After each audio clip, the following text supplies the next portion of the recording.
তোমার একটি birthday party করতে চাই এফডিসির গেটে। তখন আমি থিঙ্ক করলাম, হ্যাঁ, জীবনে তো অনেকভাবে বার্থডে পার্টি করেছি, এবার না হয় এই ছিন্নমূল মানুষদের মাঝে আমি আমার বার্থডে পার্টিটা করি।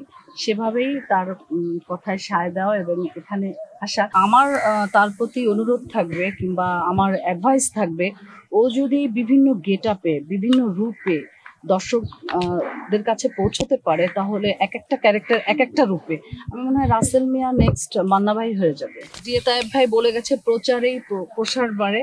তো এই যে ভিন্নমুখী উদ্যোগে এই যে গরিবদের খাওয়ানো হচ্ছে, এটা কিন্তু দর্শক মহলে ইতিমধ্যে আলোড়ন সৃষ্টি করেছে। এটা একটা প্রচারের নতুন ক্ষেত্র।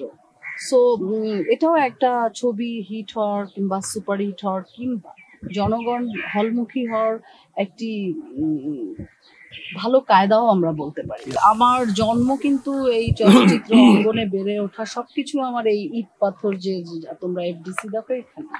সো এখানে আমি প্রথমেই মূল্যায়ন করব আমার শিল্পী সমিতির যারা মেম্বার শিল্পী তাদের। তো হেলেনা জাহাঙ্গীর আমাদের একটা সম্মানিত মেম্বার, সে যখন আমাকে আমন্ত্রণ জানালো ছবিটি এভাবে আমরা প্রচার করতে চাই এবং তোমার একটি বার্থডে পার্টি করতে চাই এফডিসির গেটে, তখন আমি থিঙ্ক করলাম, হ্যাঁ, জীবনে তো অনেকভাবে বার্থডে পার্টি করেছি, এবার না হয় এই ছিন্নমূল মানুষদের মাঝে আমি আমার বার্থডে পার্টিটা করি। সেভাবেই তার কথায় সায় দেওয়া এবং এখানে আসা। আমার মনে হয় এসে আমি ভুল করিনি। এত যেসব পেশাজীবী লোকদের সাথে আজকে আমরা কেকটা কেটেছি, এইটা আসলে চিরস্মরণীয় হয়ে থাকবে আমার জন্য। আমরা দেখেছি যে মরহুম জাফর ইকবাল উনি অনেক আগে মারা গেছে, কিন্তু ওনাকেও দর্শক বলে নাই।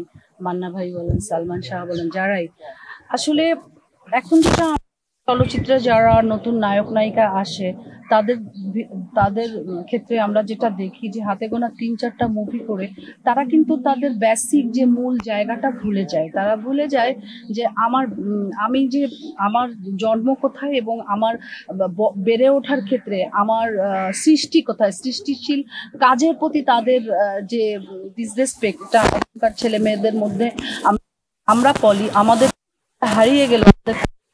কখনো আমাদের জীবন থেকে ছবিগুলি আমাদের জীবন থেকে হারাবে না। সো দর্শকের এই হুমড়ি ব্যক্তি পলির উপর হুমড়ি খাওয়া না, তারা যে 113টা মুভির বিভিন্ন ক্যারেক্টারে আমাকে বিভিন্ন সময় হলে দেখেছে, বড় তার জন্যই তাদের এই ভালোবাসাটা আমি পেয়েছি। তো এখনকার যারা শিল্পী আছে তাদেরকে বলবো যে তোমরা জাস্ট এটা একটা সাইনবোর্ড না করে আমার মনে হয় সৃষ্টিশীল কাজের প্রতি মনোযোগ হলে তারাও এরকম জাফর ইকবাল বলেন, সালমান শাহ বলেন, মান্না ভাই বলেন, এদের মতো চিরস্মরণীয় হয়ে থাকে।